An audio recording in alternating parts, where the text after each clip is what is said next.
Ahmed.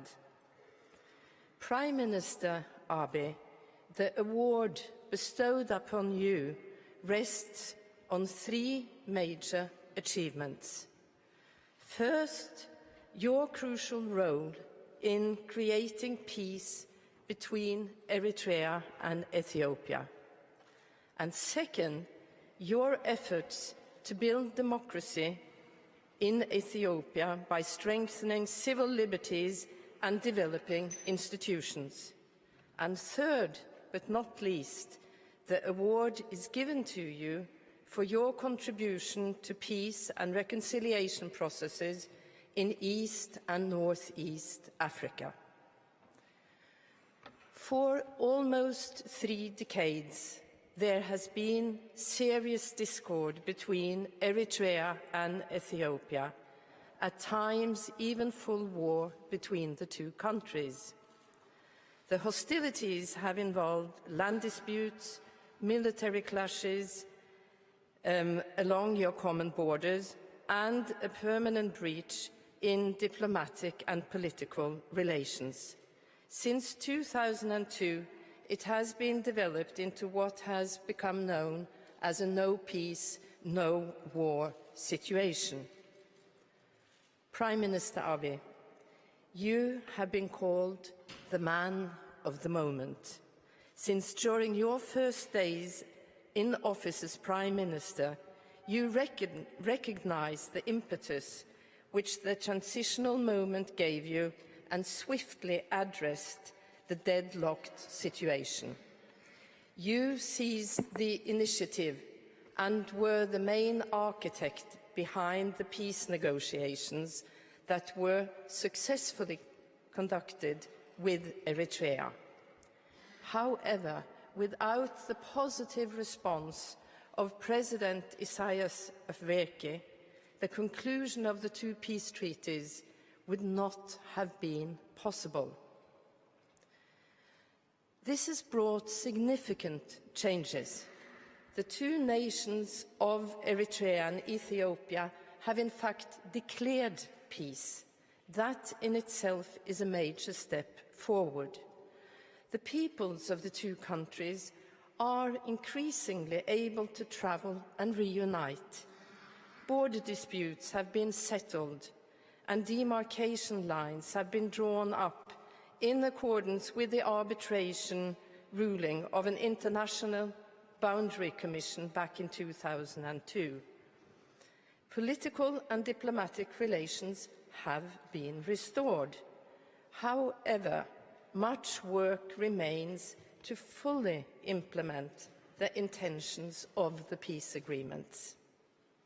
Several important border crossings remain closed, and the peoples of Eritrea and Ethiopia therefore have limited access to one another. The peace agreements also incorporate ambitions of social, cultural and economic development. At present, this work seems to be at a standstill. It is the hope of the Norwegian Nobel Committee that your previous achievements, coupled with the added encouragement of the Peace Prize, will spur the parties to further implementation of the peace treaties. Dr. Abiy Ahmed, you were appointed Prime Minister in a country facing multitudes of challenges. Regional and ethnic divides have resulted in approximately 3 million internally displaced persons. These people are homeless within their own country and desperately need to return to their communities. You are also confronted with the daunting task of stimulating economic development, battling unemployment, and improving education, healthcare, and infrastructure. All of these tasks are critical building blocks in the process of constructing peace. The concept of peace must incorporate social justice and material improvement that will benefit all people. During your first 100 days as Prime Minister, you took several firm initiatives to promote peace and democratic reform in your country. A strong statement was made when you appointed women to 50% of the ministerial posts in your cabinet. As a woman myself, I would say that this is a wise move. An equally wise move has been to appoint the world's second Minister of Peace, another woman, naturally, Mrs. Muferiat Kamil, who is present here today.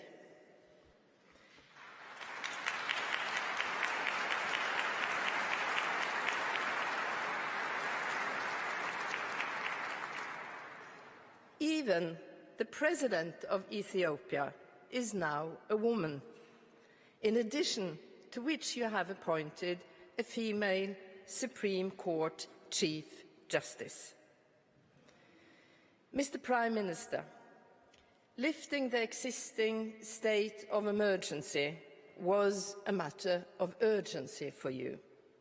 You granted amnesty to thousands of political prisoners, thereby acknowledging that opposition is part of a healthy democratic environment. Knowing that free speech is a cornerstone of democracy, you abolished public censorship and thereby enabled the development of a free and independent press. You have strengthened civil society by taking a strong stance against corruption and bribery in the public sector. You have declared a commitment to hold free and democratic elections, which are a prerequisite for true democracy. The Norwegian Nobel Committee stands behind you and supports you and your efforts for a democratic, peaceful society. In recognizing your work by awarding you the Nobel Peace Prize, we were not expressing an opinion on how or if you should lead the Ethiopian people in the future. The leadership of Ethiopia and its political platform must be decided by Ethiopian people and the Ethiopian people alone. Our award is based on the will of Alfred Nobel, and we recognize your endeavors being in the true spirit of that will. You have chosen a path that we believe will consolidate peace and prosperity in your country. Dr. Abiy Ahmed, we are aware that during the course of your life, you have walked several different paths. You were born into a traditional family of simple means, to a mother who was an Amara Orthodox Christian and to a father who was an Oromo Muslim. Diversity seems to be in your origin. As an adult, you had a long military career, including participation in a United Nations peacekeeping operation in Rwanda, and before permanently entering Ethiopian politics, you held the rank of Lieutenant Colonel. On top of that, you have been able to complete your PhD at the Institute of Peace and Security Studies in at the University of Addis Ababa. And please permit me to also add a personal trait to your list of merits: your profound humility. You rarely speak publicly of your achievements and your success. The complexity of your background has made you well suited for the third task encompassed in our acknowledgement of your achievements today, namely your work for peace and reconciliation in the East African region. You have put yourself at the disposal of your neighbours in the region to mediate disputes and conflicts.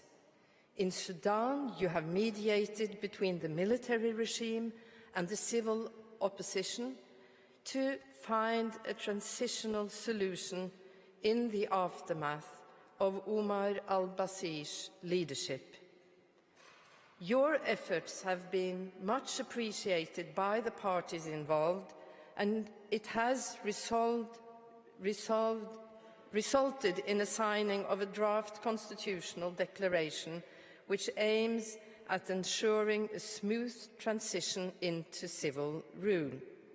You have also been engaged in peace and reconciliation talks in South Sudan and have been willing to address the very real need of both Sudan and South Sudan to find and revitalize peaceful solutions to the great troubles that have afflicted their countries.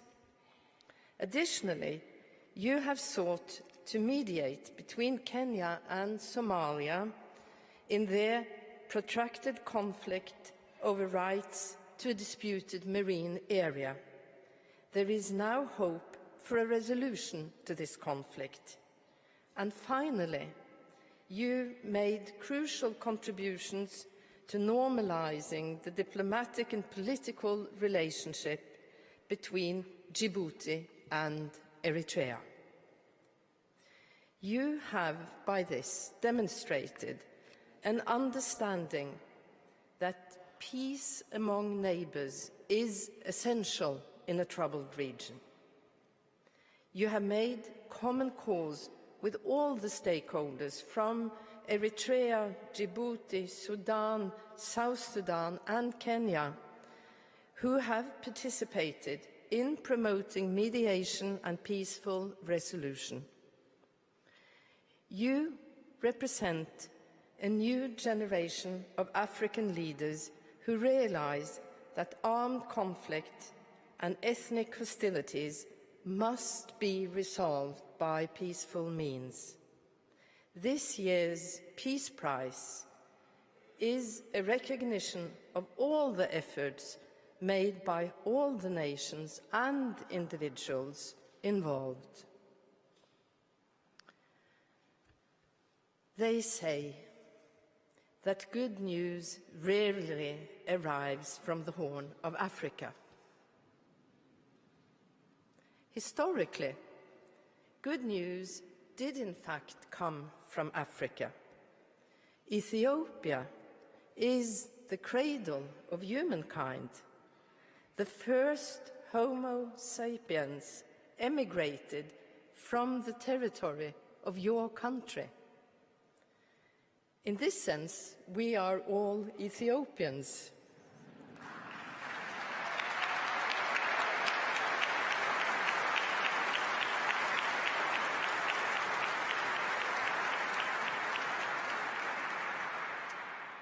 Your country has a unique history,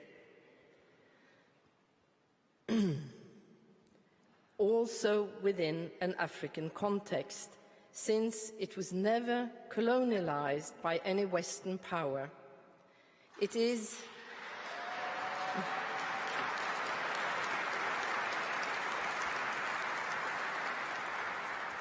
and it is in part for this very reason that Ethiopia is home to the African Union.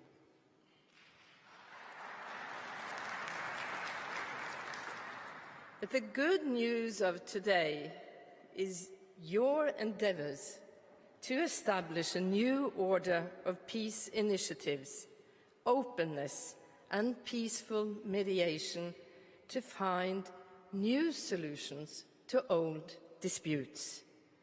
The Norwegian Nobel Committee fully understands that peace is created in cooperation with others.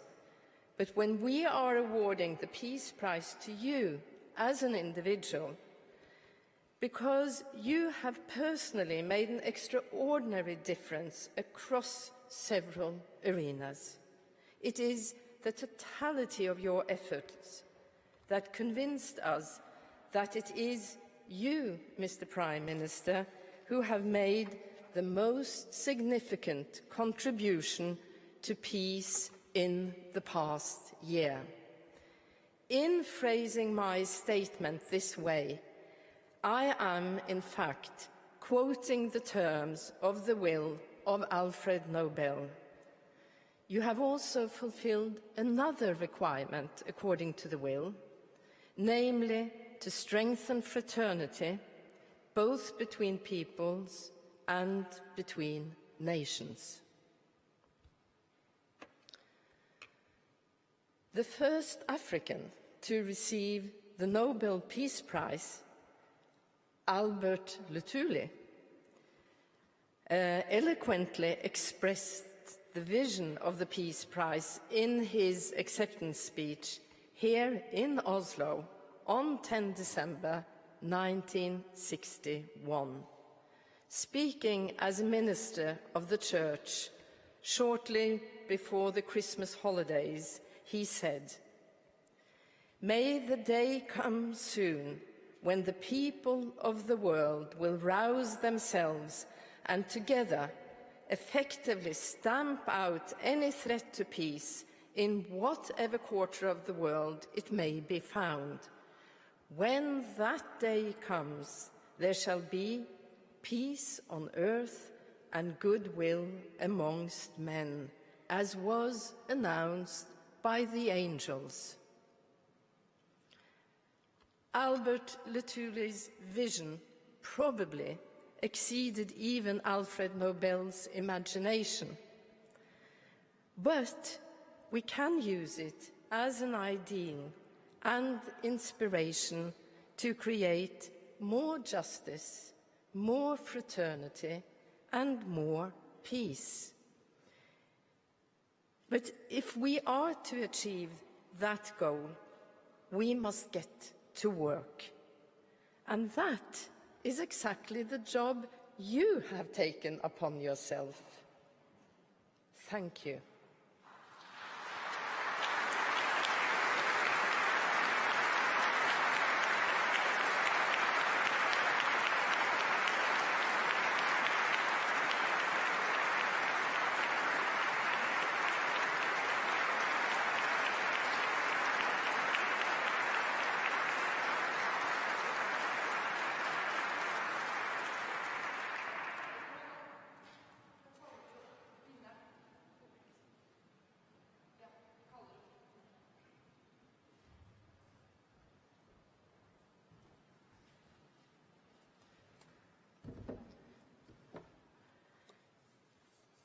Mr.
I now call upon the Nobel Peace Prize laureate of 2019 to come forward and give his Nobel lecture. Prime Minister.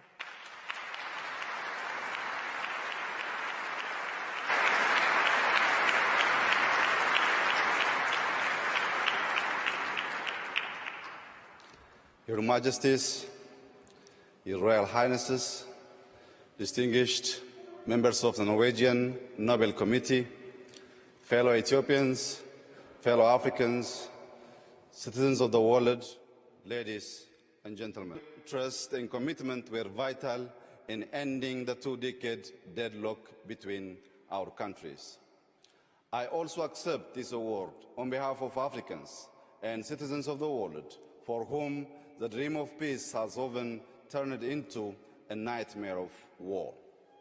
Today, I stand here in front of you talking about peace because of faith. I crawled my way to peace through the dusty trenches of war years ago. I was a young soldier when war broke out between Ethiopia and Eritrea. I witnessed firsthand the ugliness of war in frontline battles. There are those who have never seen war but glorify and romanticize it. They have not seen the fear. They have not seen the fatigue. They have not seen the destruction or heartbreak, nor have they felt the mournful impotence of war after the carnage. War is the epitome of hell for all involved. I know because I have been there and back. I have seen brothers slaughtering brothers on the battlefield. I have seen older men, women and children trembling in terror under the deadly shower of bullets and artillery shells. You see, I was not only a combatant in war, I was also a witness to its cruelty and what it can do to people. War makes for bitter men, heartless and savage men. 20 years ago, I was a radio operator attached to an Ethiopian army unit in the border town of Baduma. The town was the flashpoint of the war between the two countries.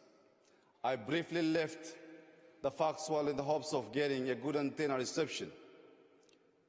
It took only but a few minutes, yet upon my return, I was horrified to discover that my entire unit had been wiped out in an artillery attack.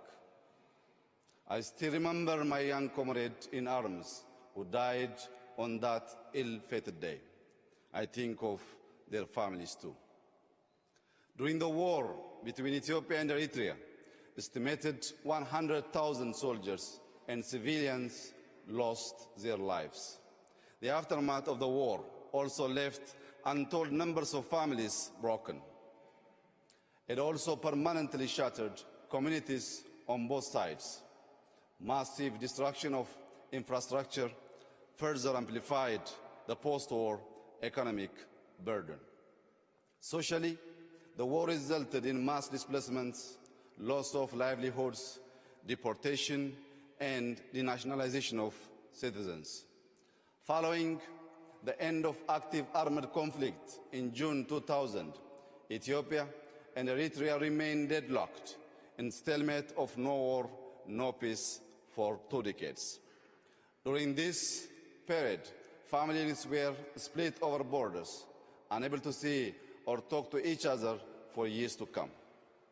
Tens of thousands of troops remained stationed along both sides of the border.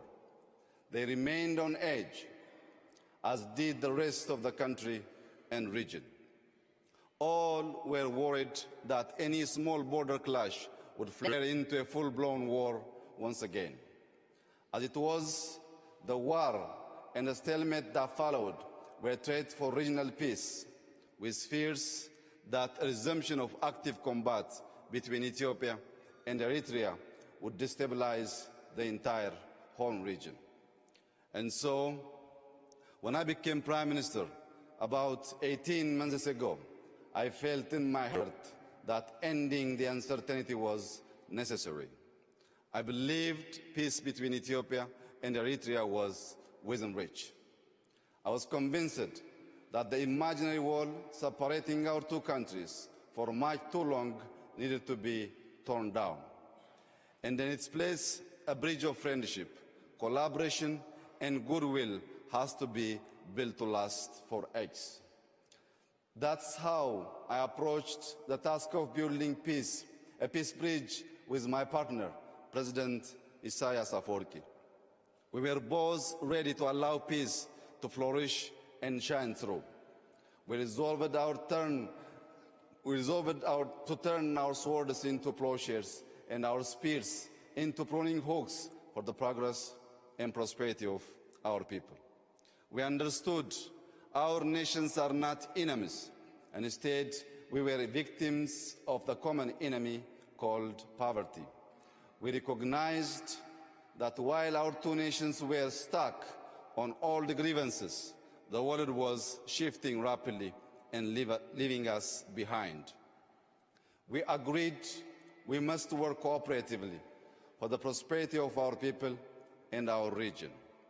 Excellencies, ladies and gentlemen, today we are reaping our peace dividends. Families separated for over 2 decades are now united. Diplomatic relations are fully restored.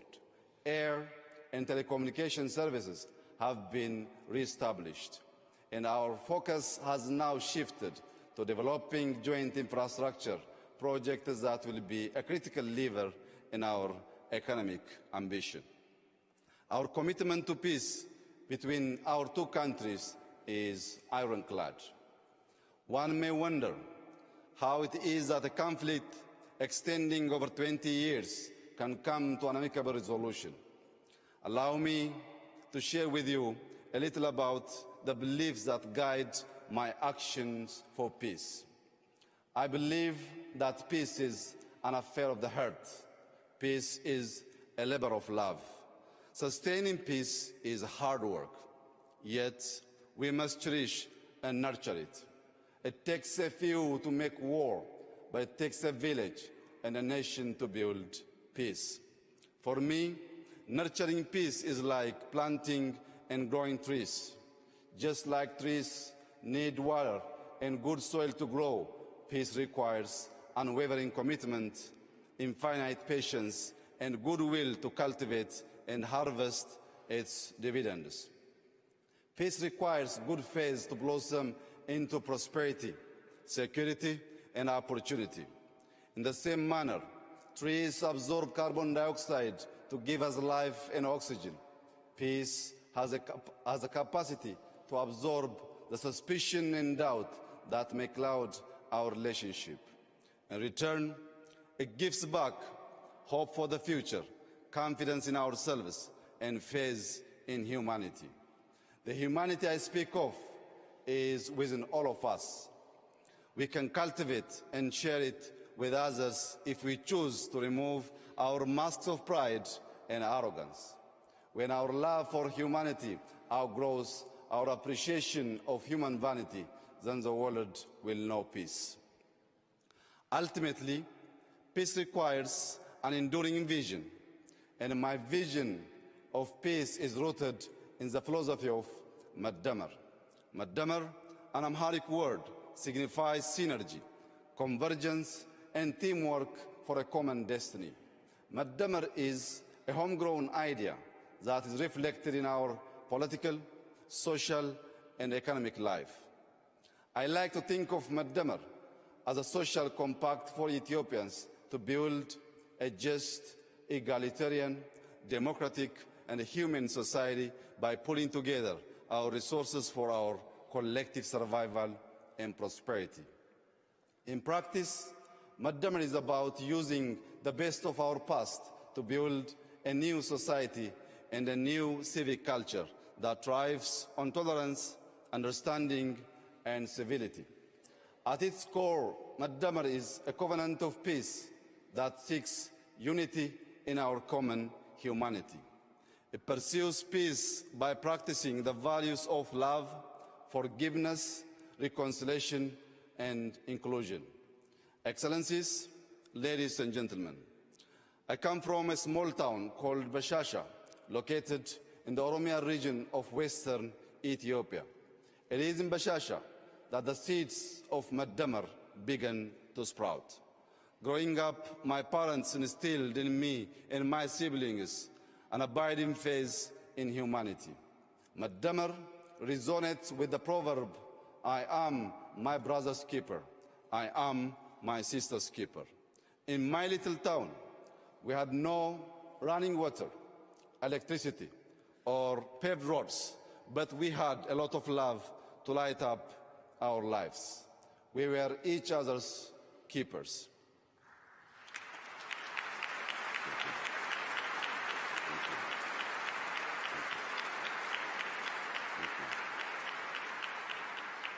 Faith, humility, integrity, patience, gratitude, tenacity, and cooperation, of course, are like a mighty stream. And we travel together on 3 country roads called love, forgiveness, and reconciliation. In the Madamar idea, there is no us and them. There is only us, for we are all bound by a shared destiny of love, forgiveness, and reconciliation. For the people in the land of origins, in the 13 months of sunshine, Madamar has always been second nature. Thank you very much. Thank you. Thank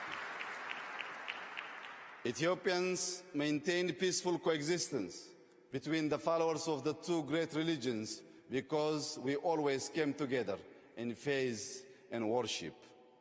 We, Ethiopians, remained independent for thousands of years because we came together to defend our homeland. The beauty of our Ethiopia is its extraordinary diversity. The inclusiveness of Madamar ensures no one is left behind in our big extended family. It has also been said, no man is an island, just the same no nation is an island. Ethiopia's Madamar-inspired foreign policy pursues peace through multilateral cooperation and good neighborliness. We have an old saying, በሰላም እንድታድር ጎረቤትህ ሰላም ይደር ዮ ኦላን ነገያን ብሎ Thank you. ዮ ኦላን ነገያን ብሎ ነጋም ብለኒ It is a saying. Thank you. It is a saying shared in many African languages, which means for you to have a peaceful night, your neighbor shall have a peaceful night as well. The sense of this proverb guides the strengthening of relations in the region. We now strive to live with our neighbors in peace and harmony.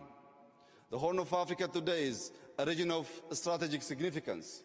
The global military superpowers are expanding their military presences in the area. Terrorist and extremist groups also seek to establish a foothold. We don't want the Horn to be a battleground for superpowers nor a hideout for the merchants of terror and brokers of despair and misery. We want the Horn of Africa to become a treasury of peace and progress.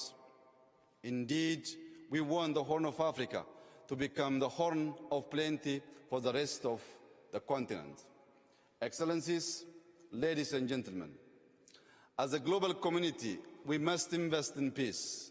Over the past few months, Ethiopia has made historic investments in peace, the returns of which we will see in years to come. We have released all political prisoners. We have shut down detention facilities where torture and vile human rights abuses took place. Today, Ethiopia is highly regarded for press freedom. It is no more a jailer of journalists. Opposition leaders of all political stripes are free to engage in peaceful political activity. We are creating an Ethiopia that is second to none in its guarantee of freedoms of expression. We have laid, thank you. Thank you. Thank you. Thank you very much. Thank you. We have laid the groundwork for genuine multi-party democracy, and we will soon hold a free and a fair election. I must be peace in the family, in the neighborhood, in the village, in the towns and cities. There must be peace in and among nations. Excellencies, ladies and gentlemen, there is a big prize for enduring peace. A famous protest slogan that proclaims no justice, no peace, calls to mind that peace thrives and bears fruit when planted in the soil of justice.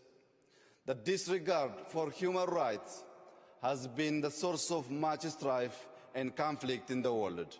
The same holds in our continent, Africa. It is estimated that some 70% of Africa's population is under the age of 30. Our young men and women are crying out for social and economic justice. They demand equality of opportunity and an end to organized corruption. The youth insist on good governance based on accountability and transparency. If we deny our youth justice, they will reject peace. Standing on this world stage today, I would like to call upon all my fellow Ethiopians to join hands and help build a country that offers equal justice, equal rights, and equal opportunities for all its citizens.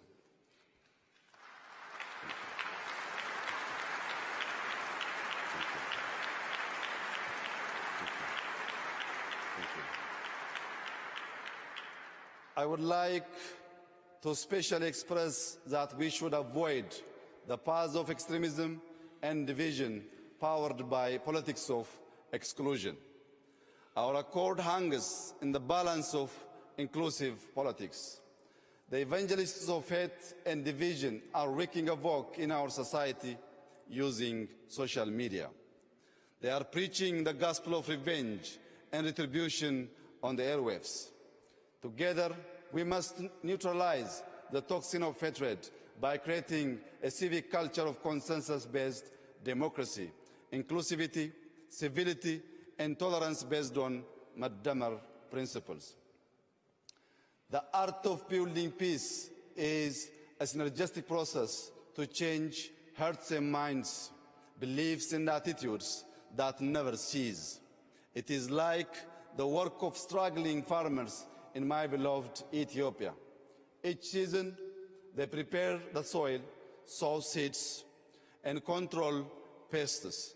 They work the fields from dawn to dusk in good and bad weather. The seasons change, but their work never ends. In the end, they harvest the abundance of their fields. Before we can harvest peace dividends, we must plant seeds of love, forgiveness, and reconciliation in the hearts and minds of our citizens. We must pull out the weeds of discord, hate, and misunderstanding, and toil every day during good and bad days too. Thank you very much. Thank you. I am committed to toil for peace every single day, and in all seasons, I am my brother's keeper. I am my sister's keeper too. I have promises to keep before I sleep. I have miles to go on the road of peace. As I conclude, I call upon the international community to join me and my fellow Ethiopians in our Madamar-inspired efforts of building enduring peace and prosperity in the Horn of Africa. Salam ለሁላችን ነገኝ ሁንደ ኬኛ ፈተው peace shall be upon all of us. Thank you very much.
Tara